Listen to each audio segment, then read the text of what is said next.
अब सही में ऐसा लगता है जियोपॉलिटिक्स में ना कोई दोस्त ढूंढने से मिलेगा और ना ही दुश्मन। जब फायदे की विंडो खुली होगी तब सब आपको एक ही जगह देखने को मिलेंगे। आपको याद होगा कुछ समय पहले की बात है जब ऑस्ट्रेलिया और चीन एक दूसरे को देखना तक पसंद नहीं करते थे, लेकिन आज वो अपने ट्रेड को मजबूत करने में लगे हैं।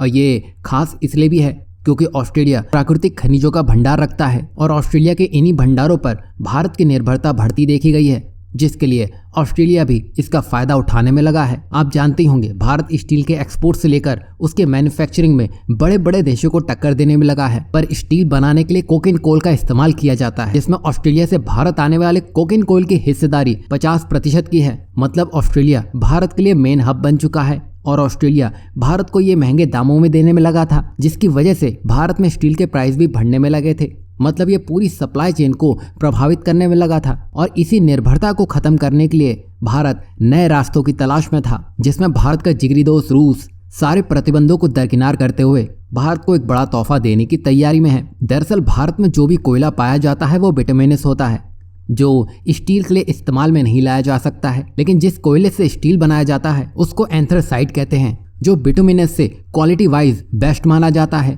जो भारत ऑस्ट्रेलिया से इंपोर्ट करता आया है। वहीं रूस के अंदर कोयले का प्रोडक्शन तो अच्छा है पर वो मार्केट में बिक नहीं पा रहा है क्योंकि यूरोप ने उसे खरीदना बंद कर दिया है। वहीं सैंक्शन भी रूस का दम घोटने में लगे हैं, जिसके लिए रूस अब ये चाह रहा है कि उसका कोयला बिक सके, जिसके लिए भारत एक ऑप्शन बनकर उसके सामने आया है। आपको याद होगा भारत ने किस तरह रूसी तेल को भर भर के उठाया था, उसके बाद उसे रिफाइन करके खुद यूरोप और अमेरिका को बेचा है। अब वही हाल कोयला को लेकर होता हुआ दिखाई देगा। और यहाँ खास बात तो यह है कि रूस भारत को इसमें डिस्काउंट भी देगा, वहीं पेमेंट भी रुपए में की जाएगी। तो यह हुआ ना सोने में सुहागा, जहाँ रूस भारत को ये कोयला 35 से 40% डिस्काउंट में देने को तैयार है।